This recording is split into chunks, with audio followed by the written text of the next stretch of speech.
Buenas noches. ¿Qué tal? ¿Cómo les va? ¿Bien? ¿Todo en orden? Todo en orden, todo controlado. ¿Se escucha bien ahí, no? Bueno, vamos a continuar hoy con lo que teníamos previsto para la clase anterior, que me suplantó Bernardo, que es continuar y terminar con derivados, y ya podemos empezar a ver, si les parece, empezar a hacer una suerte de picotear cuáles son los temas más importantes y cómo, o qué es por lo menos lo que nosotros esperamos que se sepa de alguno de los temas, quizás con mayor profundidad. ¿Sí?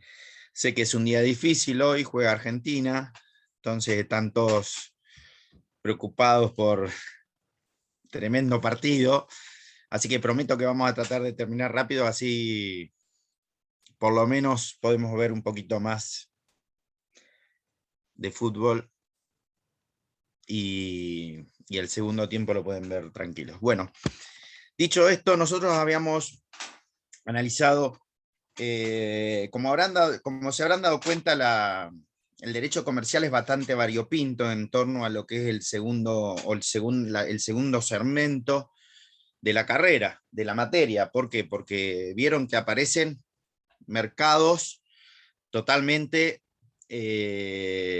diferenciados con relación a los temas, no solamente mercado de capitales, mercado de crédito, mercado asegurador, derecho industrial, es decir, ahora se van dando cuenta de que el derecho comercial se nutre de varias vías.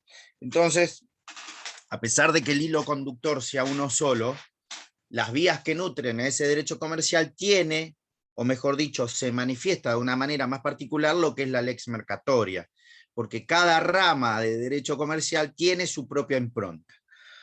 Pues bien, esa propia impronta que tiene también se manifiesta en el módulo de mercado de capitales. ¿Por qué? Porque en el módulo de mercado de capitales, como habrán visto, vimos desde lo general y las normas de estructura para pasar a analizar en profundidad cómo se iban dando las cuestiones del mercado primario, mercado secundario, las operaciones bursátiles, etc. Ahora bien, nosotros, para concluir esta parte, vamos a hablar de tres contratos en particular, que son los denominados contratos derivados. ¿Qué son los contratos derivados? Habíamos dicho que los derivados eran instrumentos financieros derivados, se denominaban así, era una especie de securitización sintética, y en realidad consistía en que el precio de esos nuevos contratos o de esa securitización derivaba o provenía de otros contratos. Es decir, el valor del activo que habíamos denominado el activo subyacente. Es decir, toma como referencia el valor de un activo subyacente en el mercado para poder después celebrar otro contrato. Las tres clases de contratos derivados habíamos mencionado eran los futures y forwards, o futures o forwards, que son futuros, las opciones u options y los swaps. ¿Sí? Habíamos mencionado con relación a los futuros que en realidad los futuros no son nada más ni nada menos que una compraventa a término. ¿Sí? Una compraventa a plazo. ¿Y qué era la compraventa a plazo? ¿Por qué? Porque al momento del vencimiento, al momento del término, al momento del vencimiento de ese plazo, las partes habían concertado una compraventa en donde el vendedor tenía que entregar la cosa y el comprador tiene que pagar el precio. Por eso son contratos de futuro. Por ejemplo, el dólar futuro. Si ustedes ven, el típico ejemplo de un contrato futuro es el dólar futuro. ¿Cuánto va a estar el dólar en marzo de 2022? Entonces, ¿cuál es la diferencia que se establece entre por qué a algunos le denominamos futuros y a otros forward? La diferencia es dónde se celebran. Si se celebran en un contrato, en un mercado estandarizado, se va a denominar futuro. ¿Por qué estandarizado? Porque está estandarizado en cuanto a las fechas de vencimiento, a la cantidad de contratos y a los volúmenes, ¿sí?, de contratación. Si se negocian esas compraventas a términos en mercados particulares o se negocian vis a vis o se negocian OTC, como se menciona, OTC, que significa over the counter, significa sobre el mostrador. Si se negocian sobre el mostrador, ahí se denominan forwards. ¿Sí? Forwards lo que significa es look forward, ¿no? Más adelante. Entonces, eso por un lado. Después aparecen las opciones. Y en las opciones, acá ya se complejiza la cuestión. ¿Por qué se complejiza? Porque en la opción, en realidad la opción es un preliminar de contrato, ¿no? Es un acuerdo que nosotros celebramos ahora para darme la posibilidad de que en un futuro yo celebre o no un contrato definitivo. Entonces, la primera diferencia que aparece marcada entre los futuros y las opciones es en que en el futuro, llegado el momento del vencimiento, llegado el término del plazo, yo necesariamente tengo la obligación de pagar el precio y de entregar la cosa. Para evitar eso, existe en el mercado, no es que si no aparece la cantidad de kilos de trigo, de toneladas de trigo, me voy a volver loco, supongamos. Para evitar eso, matemáticamente existe lo que se conoce como la compensación o el netting, ¿sí? El netting, el neteo de contrapartes de contratos. Entonces, supongamos, si yo tengo una posición en la que tengo 10 contratos de venta de futuro de trigo, ¿sí? A diciembre de 2021, yo, supongamos 25 de diciembre de 2021, aunque está cerrado porque es una fecha donde están todos festejando, supongamos 30 de diciembre de 2021.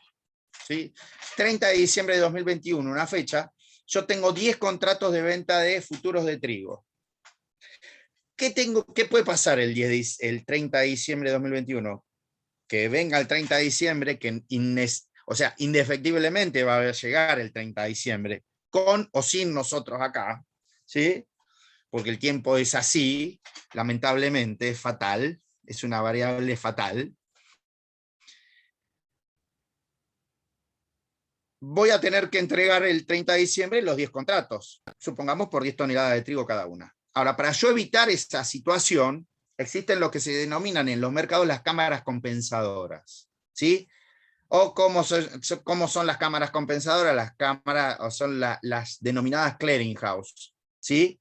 Las cámaras compensadoras o las cámaras de clearing en donde yo al 30 de diciembre tengo tiempo hasta el 30 de diciembre a salir a comprar la posición contraria. Es decir, ¿qué significa? Que yo tengo hoy 10 contratos de futuros de venta de futuro de trigo. Para no tener que entregar el trigo el 30 de diciembre, puedo salir, ¿sí?, a comprar 10 contratos en donde estoy comprando esa cantidad de trigo, esos 10 contratos de trigo. ¿Se entiende? Entonces, 10 contratos de venta confrontados con 10 contratos de compra, ¿qué pasa? Se netea, se compensa y el 30 de diciembre tengo consolidada la posición. ¿Se dan cuenta? Eso es lo que hace el netting. Netting se escribe N-E-T-T-I-N-G. Netting o set-off es lo mismo que compensación, es similar a la compensación. ¿Sí? La compensación en nuestro sistema, nada más que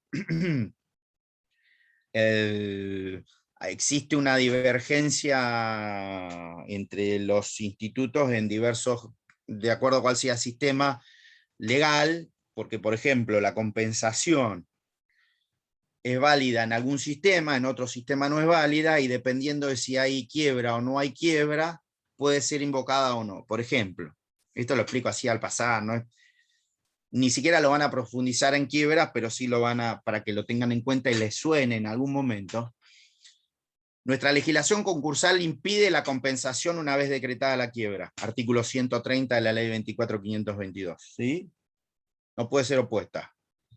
Es decir, hay que recurrir al sistema de verificación, con lo cual la compensación en nuestro derecho, como modo de extinción de las obligaciones, vale o es válido mientras las partes estén in bonis. Mirá como domingo se te van los ojos para todos lados, ya debe empezar el partido o algo. ¿Sí?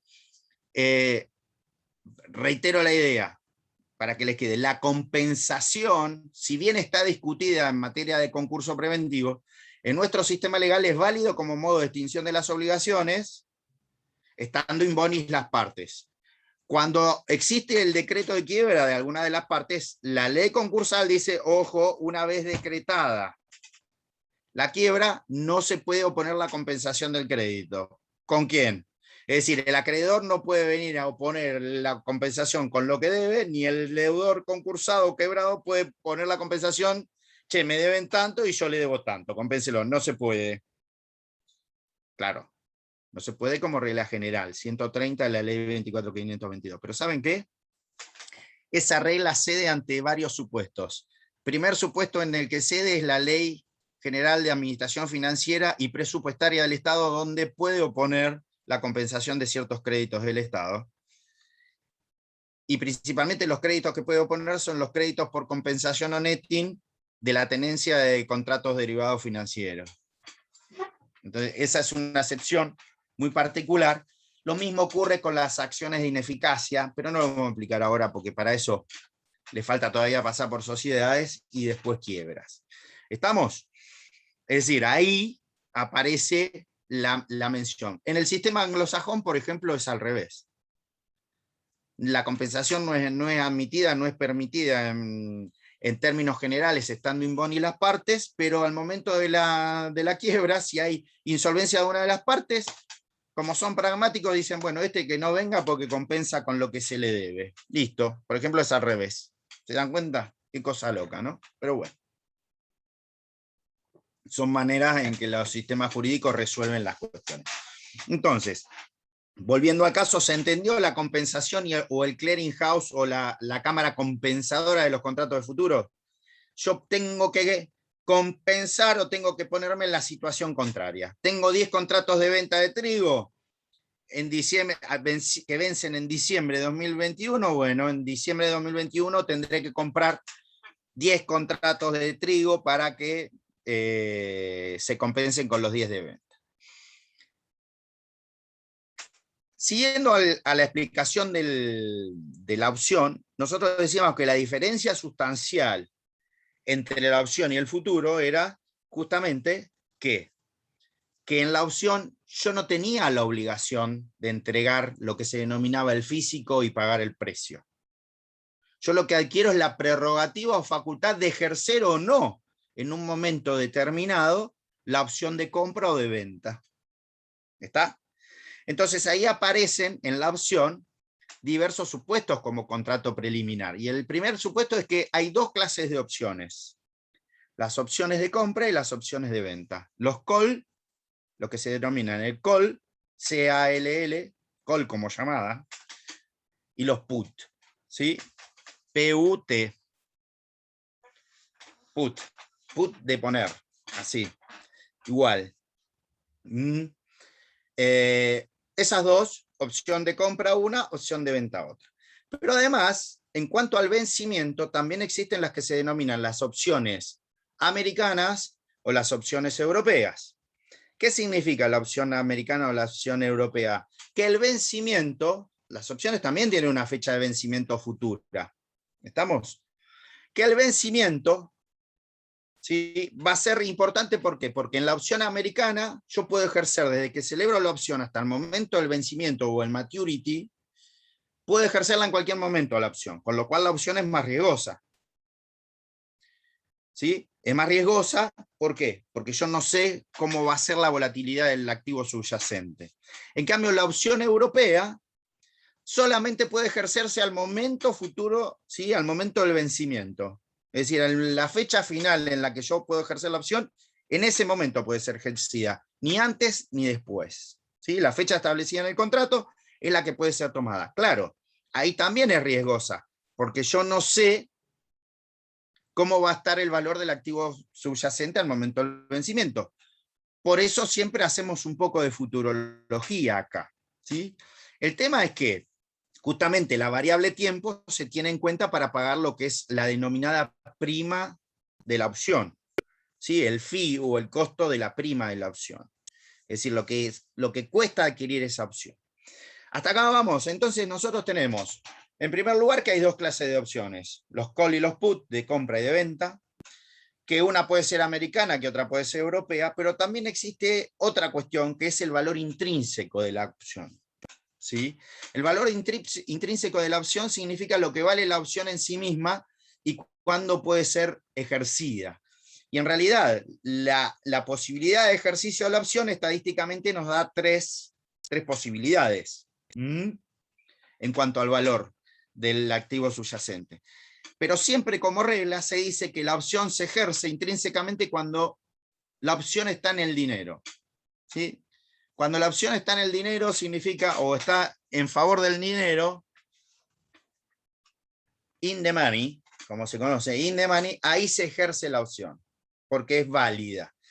¿Qué significa que estadísticamente se puedan dar tres situaciones? Se pueden dar tres situaciones porque están relacionadas con el valor del activo subyacente.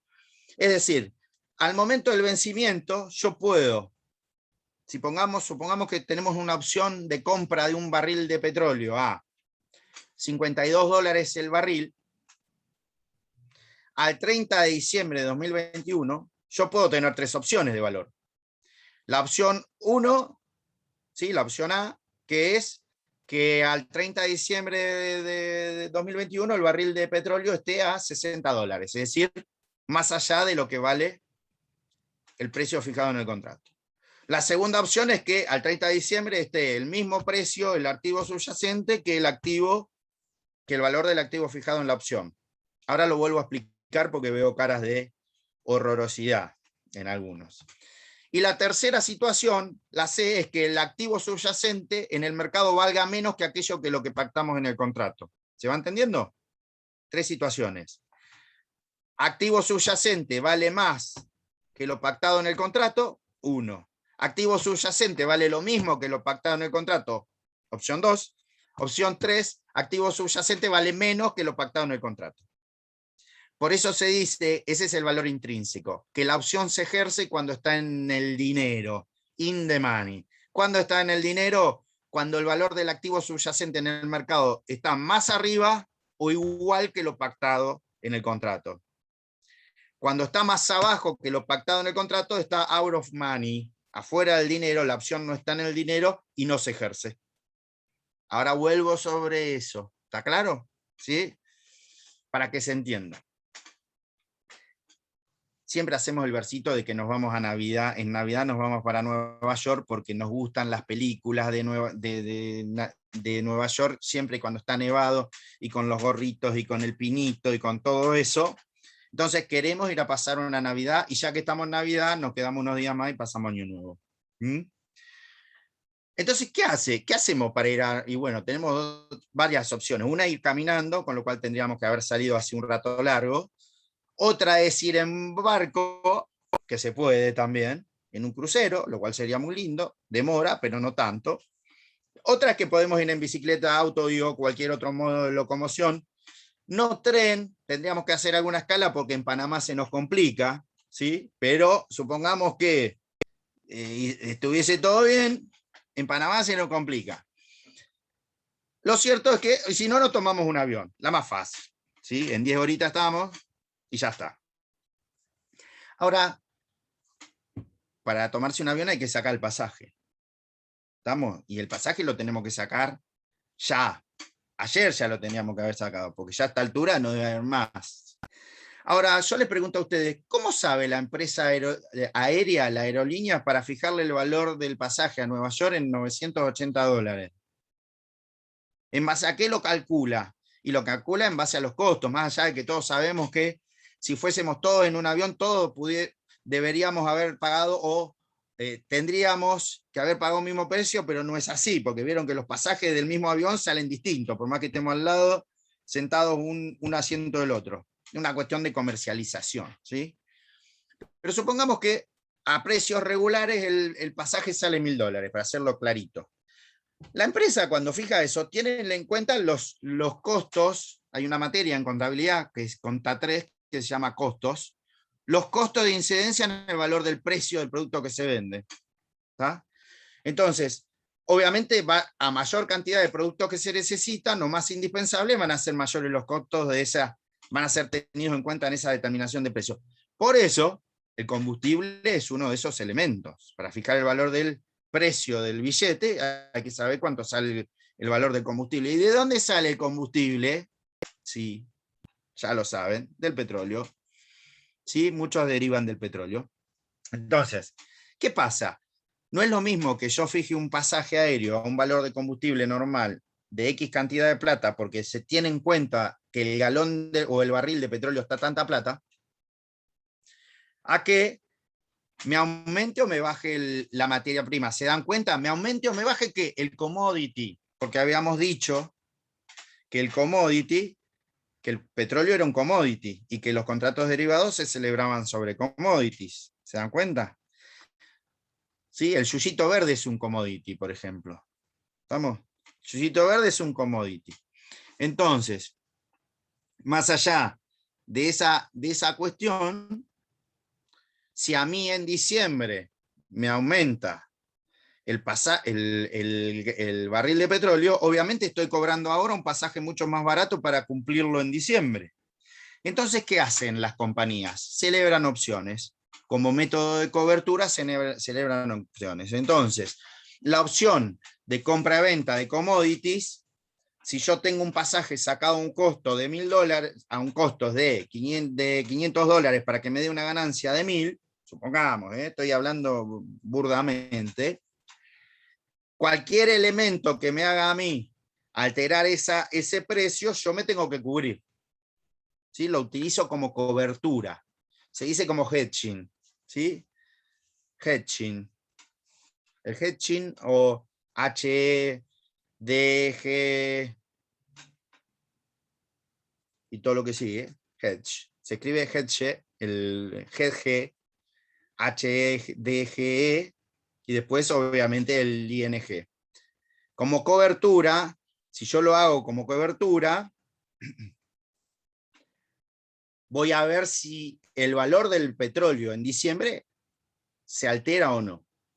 Y para saber eso, también en la determinación del valor de esta opción que estoy dando, voy a tener que tener en cuenta lo que es la volatilidad, lo que se denomina la volatilidad del activo subyacente. Entonces, supongamos que en diciembre nosotros sacamos hoy un pasaje a $1.000 con un barril de petróleo a $50 y en diciembre, ¿sí?, el barril de petróleo sube a $60. ¿Qué hago? Ejerzo la opción de compra de barriles de petróleo a 50, que era el precio fijado en el contrato derivado de opción. ¿Se dan cuenta? La opción está en el dinero. ¿Por qué? Porque como el valor del activo subyacente es más alto, en el mercado se vende a $60, que lo que yo tengo fijado en el contrato, 50, yo estoy pagando $10 menos el barril de petróleo. ¿Se dan cuenta? ¿Qué hago? Ejerzo la opción. Salgo a comprarle al que me vendió la opción de compra, le compro a él porque él me lo vende a $50.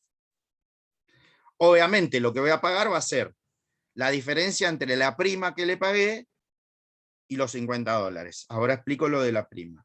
Supongamos que el barril de petróleo siga estable y en diciembre está a $50 también. ¿Qué hago? ¿Salgo a comprarlo al mercado o se lo compro a aquel al que le compré la prima? No, se lo compro al que le compré el contrato de libre opción, porque ya le pagué un adelanto, ya le pagué la prima, ya le pagué un fee. Y esa prima es una seña como principio, ¿sí?, como principio de ejecución, es confirmatorio. Si yo ejerzo la opción, esa prima se toma como parte de pago. Entonces me falta poner la diferencia entre el pago de la prima y los $50 que son el precio fijado en el contrato. Supongamos que, tercera opción, que en diciembre de 2021 el barril de petróleo está a $40. ¿Qué hago? ¿Ejerzo la opción o lo salgo a comprar al mercado? No, no ejerzo la opción, pierdo el valor de la prima y salgo a comprar al mercado el barril de petróleo que me sale $10 más barato. ¿Está claro? Así es como funciona el contrato derivado de opción. Se ejerce solamente cuando la opción está en el dinero. Esto es lo que estos tres ejemplos tratan de ver, a grosso modo, cuándo se puede ejercer la opción. ¿Cuál es el elemento determinante del contrato derivado de opción? La prima. ¿Sí?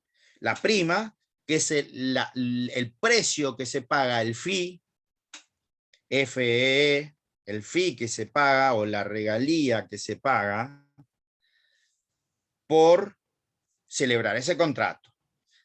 Entonces ahí aparece cuáles son los elementos que determinan el valor de la prima en el contrato de derivado de opción. Tremenda pregunta, que yo digo, siempre digo esto, tremenda pregunta, y todos estudian determinación del valor de la prima en el contrato de derivado de opción y no estudian ninguna otra cosa. Entonces ahí ya vamos mal.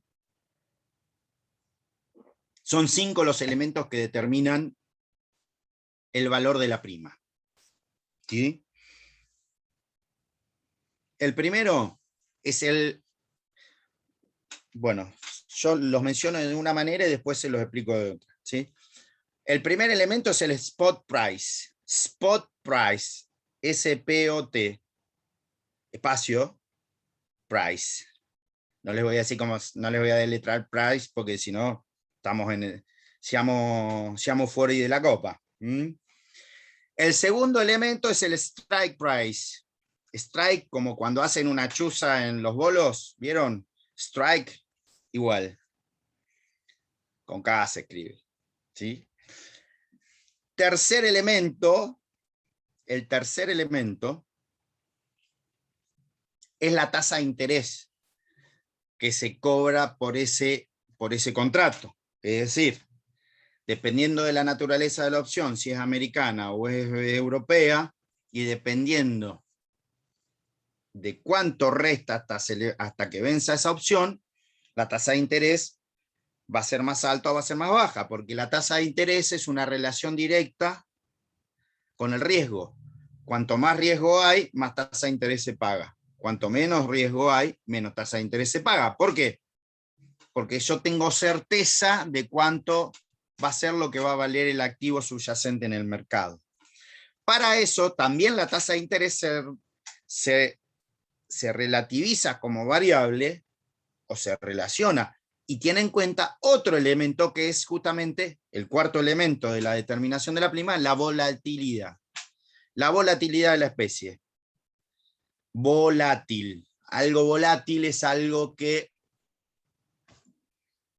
puede estar arriba. Algo muy volátil es que puede estar muy arriba o puede estar muy abajo. ¿Sí? Lo contrario de volatilidad sería como estabilidad, ¿no? Para decirlo de algún modo. Entonces, más allá de que la volatilidad puede ser expresa o implícita, cuanto más volátil es el activo, más tasa de interés voy a pagar, porque más riesgo tengo de que suba o baje al momento del vencimiento. Cuanto menos volátil es, yo hago así, porque en realidad eso se marca como en una línea donde las líneas que suben y bajan son las que demuestran la volatilidad. La volatilidad, hablando en criollo, es la estabilidad del precio del activo subyacente en el mercado. Cuanto menos estable es el precio, es decir, que hoy sube mucho, mañana baja mucho, después sube un poquito, después baja otro poquito, ¿se entiende? Eso es la volatilidad, cuando pega así como cimbronazos. Cuanto más volátil es, más tasa de interés se va a pagar, porque más riesgo hay de que suba el activo subyacente o que baje. Entonces las partes tienen menos certeza. Y el último elemento que se tiene en cuenta es el denominado maturity o tiempo que resta hasta el vencimiento de la opción. ¿Sí?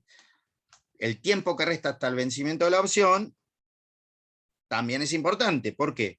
Porque cuanto yo me acerco más a la fecha de vencimiento, más precisión tengo o más certeza tengo de lo que va a salir el activo subyacente en el mercado.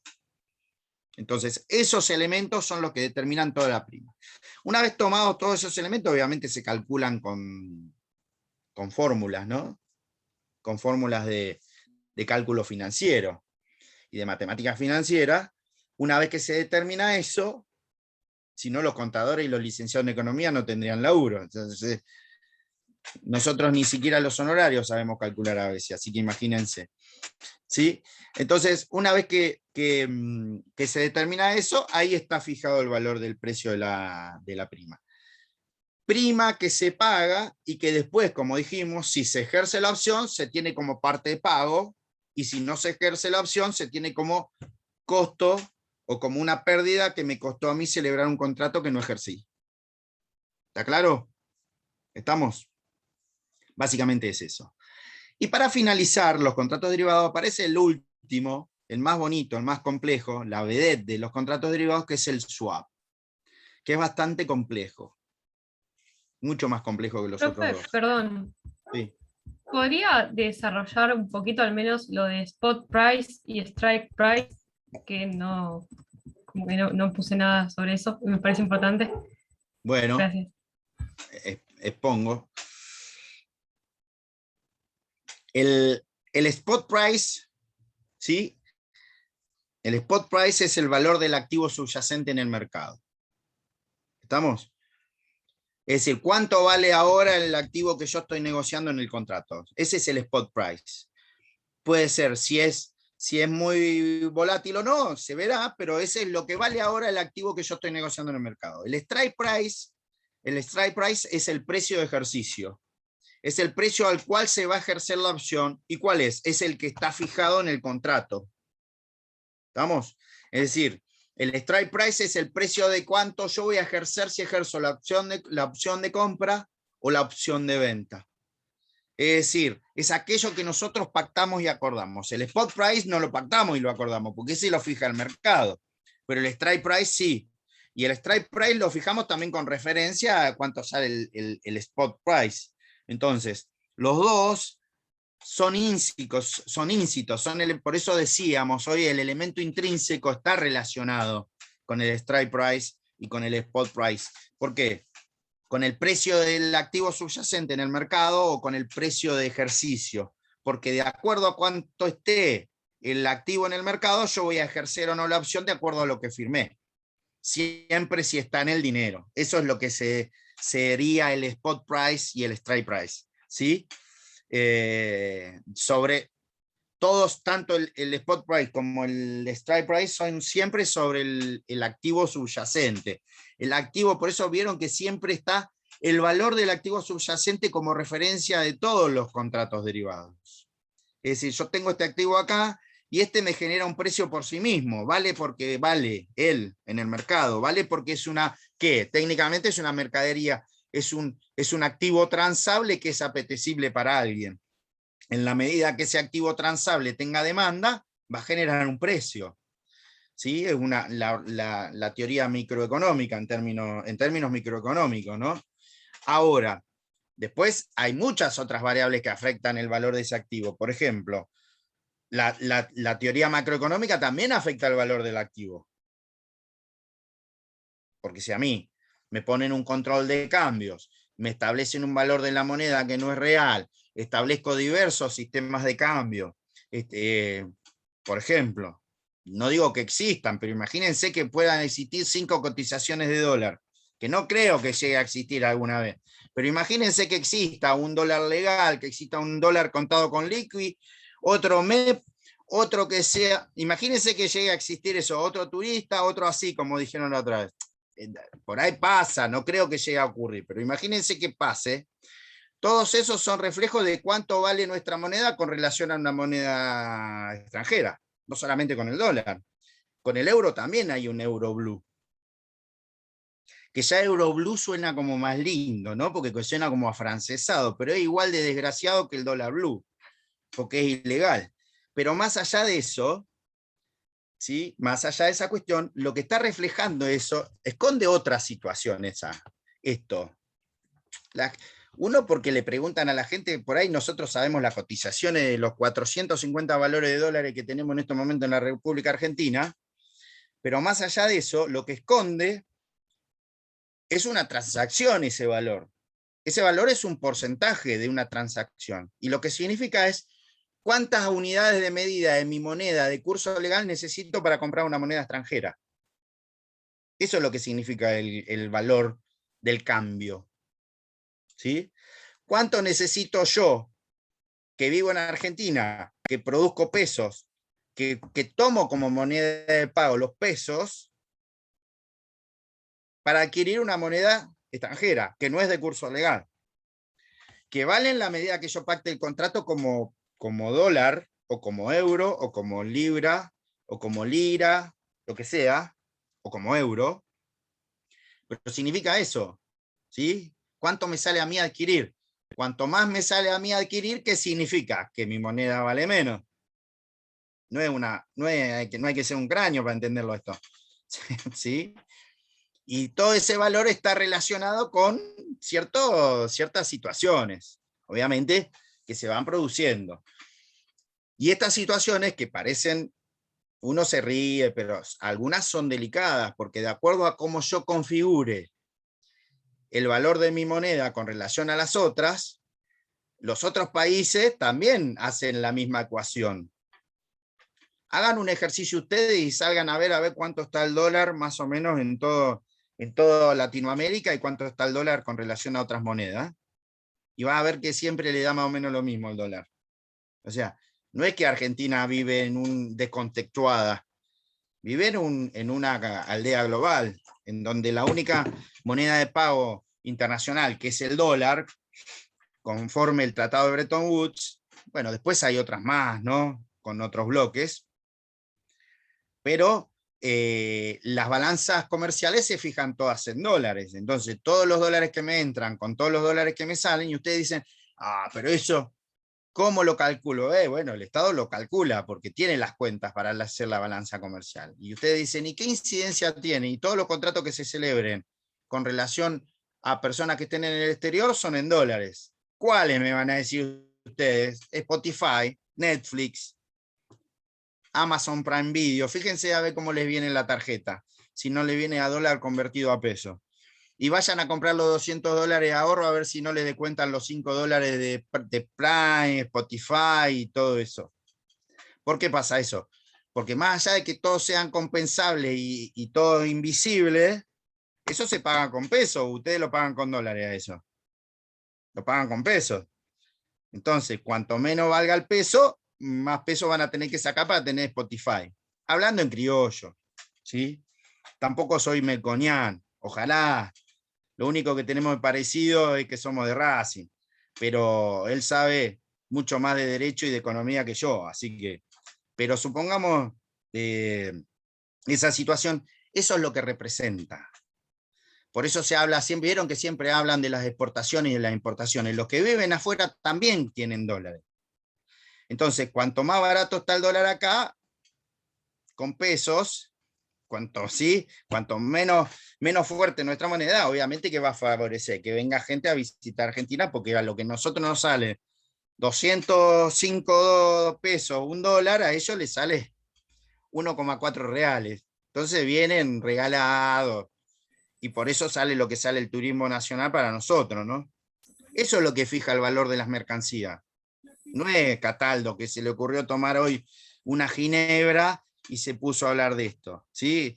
Por eso siempre se controla eso. Se controla eso porque si no se te produce un desfasaje, técnicamente. Y los dólares tienen que aparecer. ¿Por qué? Porque nosotros no producimos dólares. Si no aparecen como consecuencia de las exportaciones o importaciones, gracias a Dios no tenemos el chicone verde de los dólares, porque si no haríamos un estrago también. ¿Está? Tenemos solamente la de hacer peso. Pero imagínense que nos pase como a Ecuador y que nuestros legisladores, en un acto de valentía y de coherencia, digan, che, vamos a dolarizar la economía. Supongamos que digan, vamos a dolarizar. Hay varias economías dolarizadas, ¿eh? Ecuador es una, hay otra que empieza con C y sigue con UVA, que también tiene dolarizada la economía, ¿eh? A pesar de que ideológicamente hablemos de patria o vida, o patria o muerto, o hasta la victoria siempre. En el cuadrilátero, después vieron como la política, después se habla entre todos. Entonces, imagínense que pase eso. ¿Qué debería pasar? ¿Qué debería pasar? Yo les pregunto a ustedes, los inmuebles, ¿cómo se venden en Argentina? ¿En pesos o en dólares? En dólares. En dólares, ¿no? En dólares. La nafta, ¿en qué se vende? ¿En pesos o en dólares? Y usted me dice, los inmuebles se venden en dólares al contado y las zapatillas en cuotas. ¿Y se da cuenta? País. Grande. ¿Se Grandioso. dan cuenta? Una pregunta quiero hacerle. Es más fácil caminar que comprar un inmueble, Pascual. Yo lo puedo decir porque estoy del otro lado de la pantalla. pero es terrible. Yo también lo puedo decir, no se Bien, preocupe. bien, Pero bien. más allá de eso, Una pregunta. sí, Una espere 2 pregunta segundos. quiero hacer. Perdón. La nafta, ¿en qué la pagan ustedes? La pagan en pesos, pero a valor dólar. Y así todo tiene una referencia. A ver, lamentablemente esa referencia es que hace que tengamos que pagar también la leche a valor dólar, lo cual es una locura. Es una locura, salvo que la leche venga de afuera. Bueno, yo los invito a que vayan a los supermercados y fíjense cuánto sale el acheto balsámico de Módena importado. Van a ver que sale más barato que el que se produce en San Juan y el que se produce en Mendoza. ¿Por qué? Eso lo hace, ¿sí? ¿Se dan cuenta? Todo eso, por eso es linda la economía. Pero bueno, yo digo, ojo, porque todo eso tiene relación con el cambio. Pascual, ¿querías preguntar algo? Si no arranco con Swap, si no me colgo hablando. Otra Quería cosa que preguntar no algo, tengo que hablar. quería preguntar lo siguiente,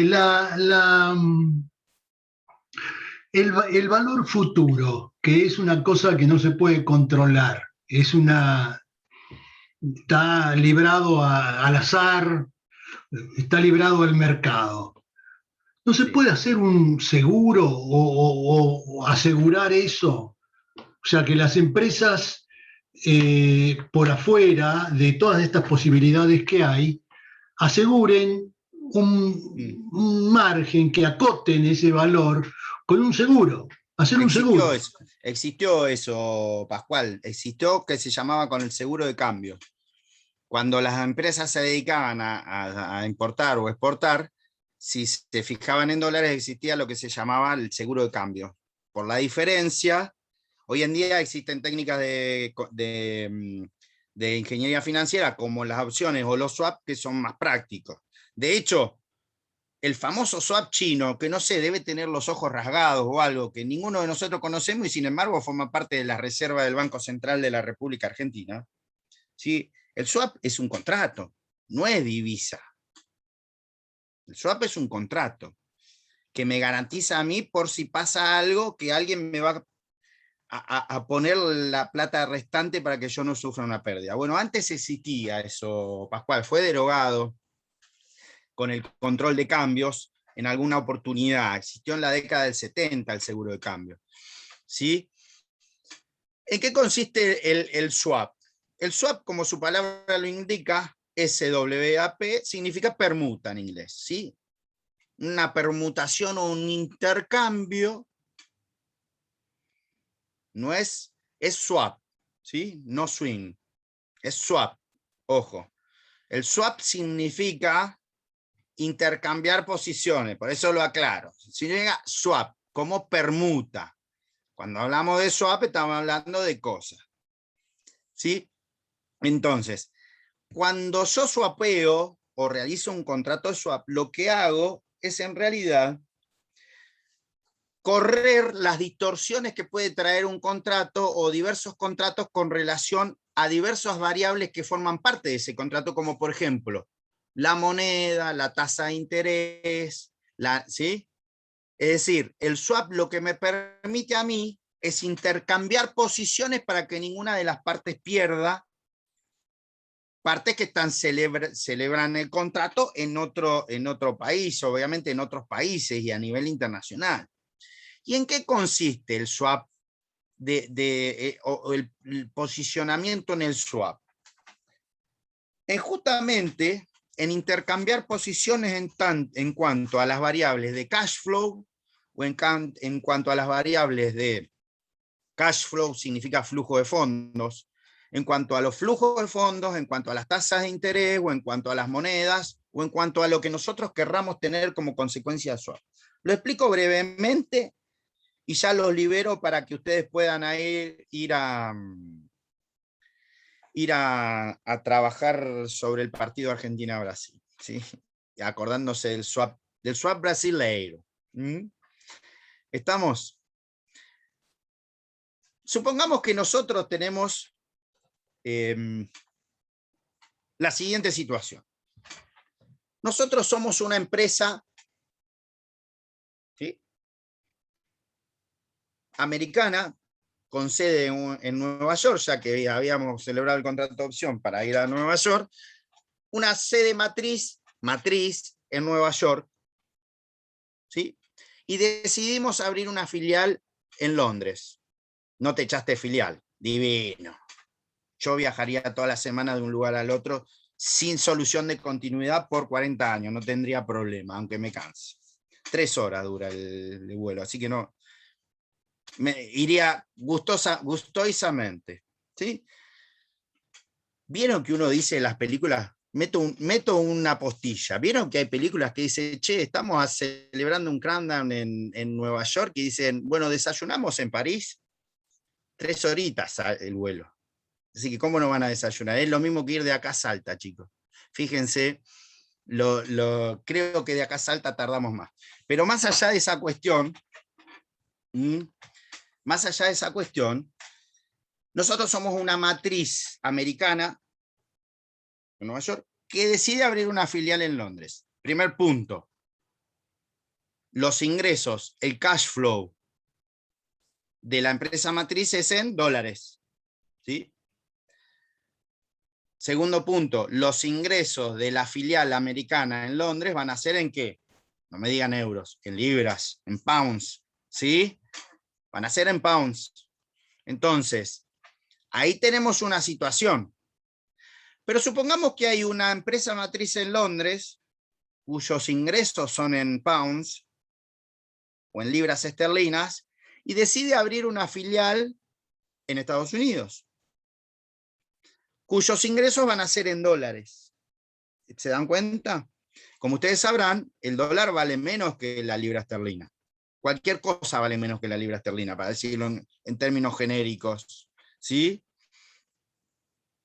Salvo el amor por el Racing Club de Avellaneda, que eso se me ríe Limardo, fíjese usted. Pero más allá de esa cuestión y jocosidad, que a Díaz Valeri evidentemente no le gustó porque no debe ser del Racing Club de Avellaneda, estaba mirando para cualquier lado y seria.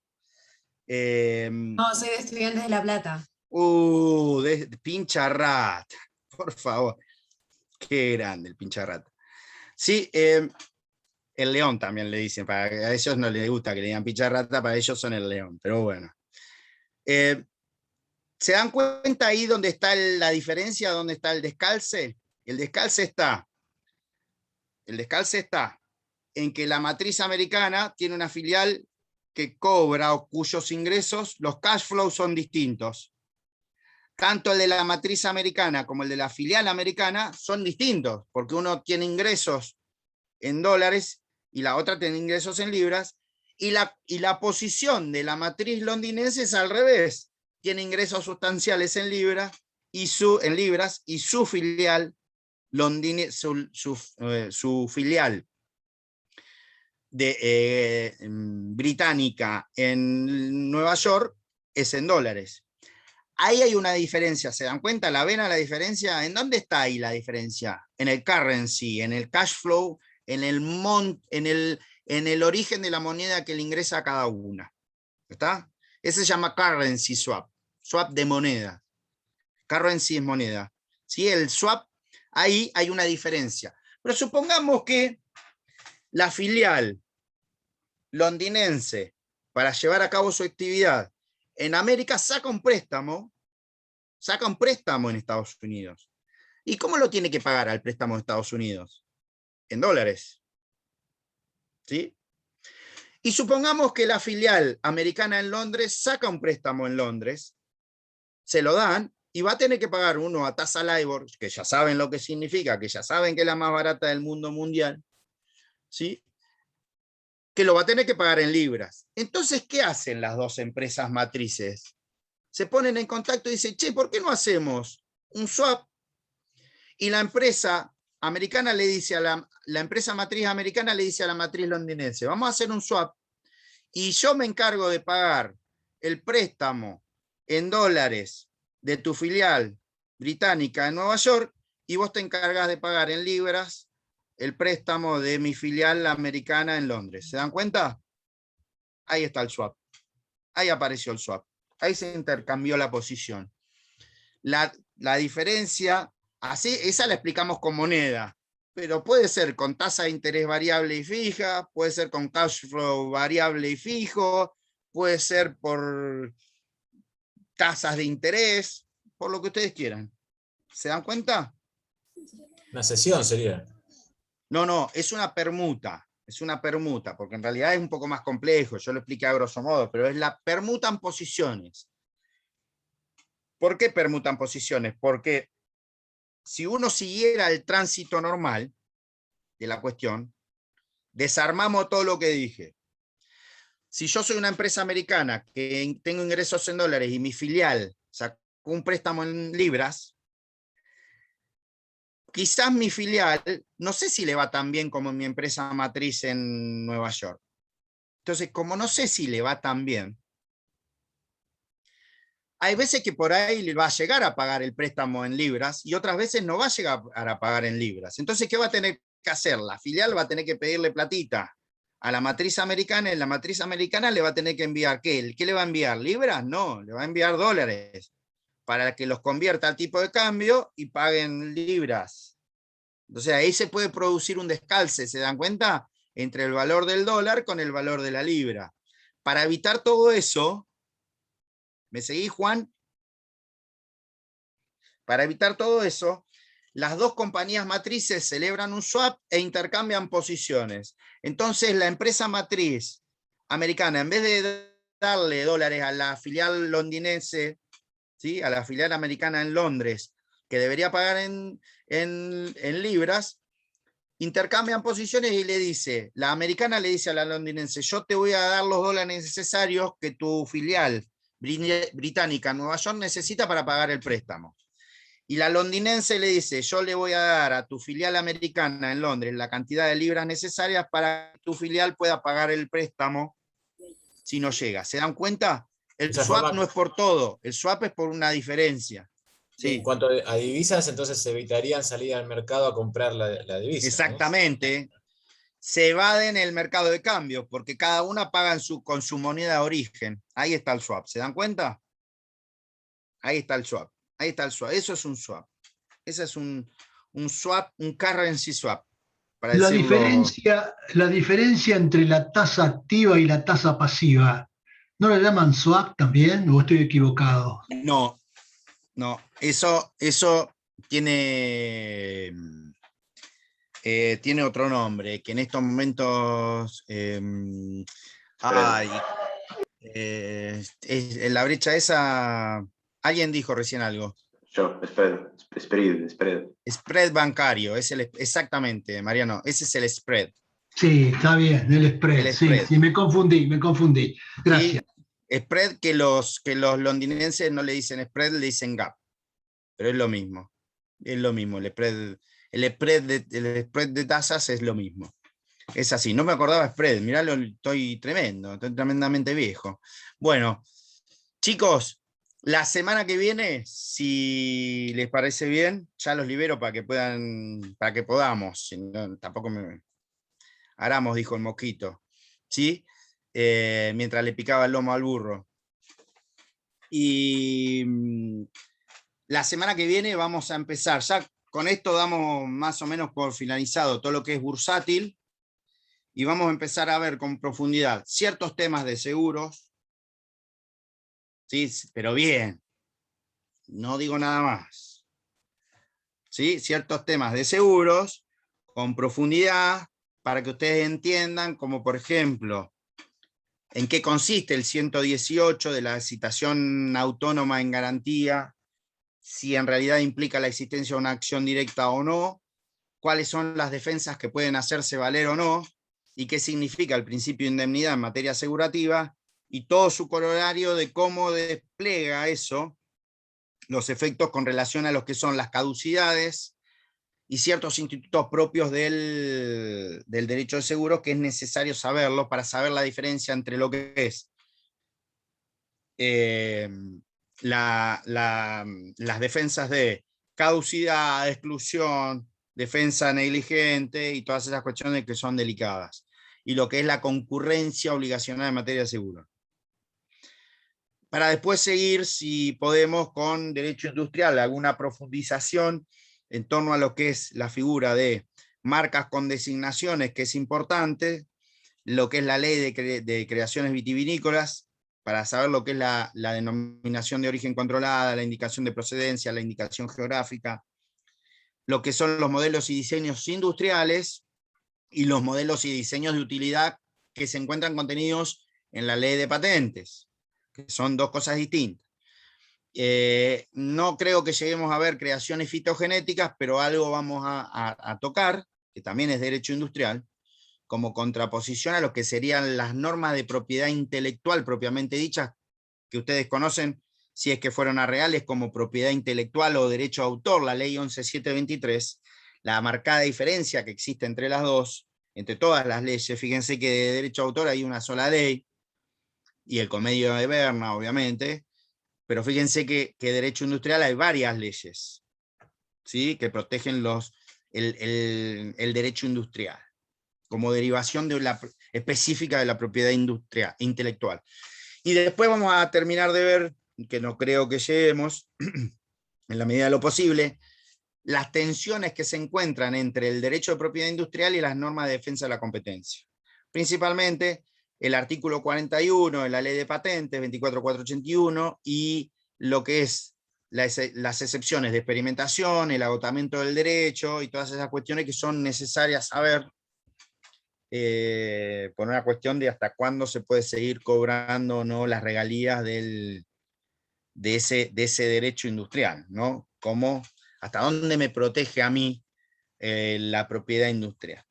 Y después sí podemos algo más como garantías, que les digo, ya tienen ustedes un apunte genérico de garantías como clasificación, pero hay que profundizarlo un poco más. Hay que profundizarlo en cuanto al ciclo biológico, por así decirlo, de las garantías, cuáles son pseudo garantías, cuáles son garantías no nominadas o aquellas que se establecen como la negative pledge o los acuerdos de no gravar, que también son en cierto modo, la doctrina las ve como garantías, los acuerdos de subordinación crediticia, que también son suerte de pseudo garantías, y lo que son las garantías modernas, más que modernas, lo que serían las garantías diversas a las tradicionales, como contraposición a las específicas, que serían las flotantes, ¿sí? O la que se denomina floating charge, que esa aparece la garantía flotante no solamente en la ley de establecimiento, en la ley de prenda con registro, sino también aparece en la ley de obligaciones negociables y aparece en varias otras leyes más. Con eso ya estaríamos más o menos como para decir, bueno, vieron algo de comercial.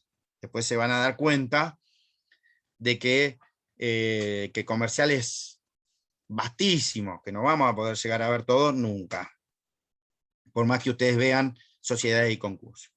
Vamos a meter algo de maquila también, si podemos, con relación a las garantías, a las materias primas que se elaboran.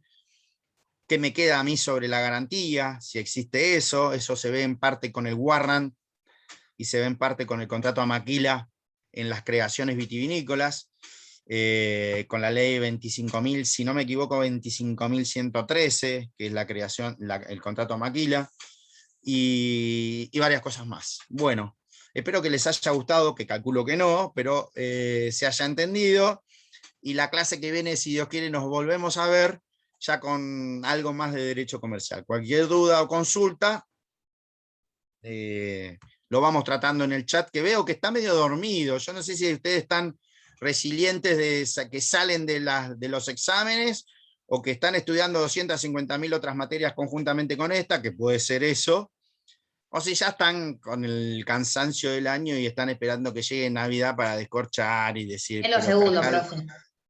En lo segundo. Los segundos. Malabares.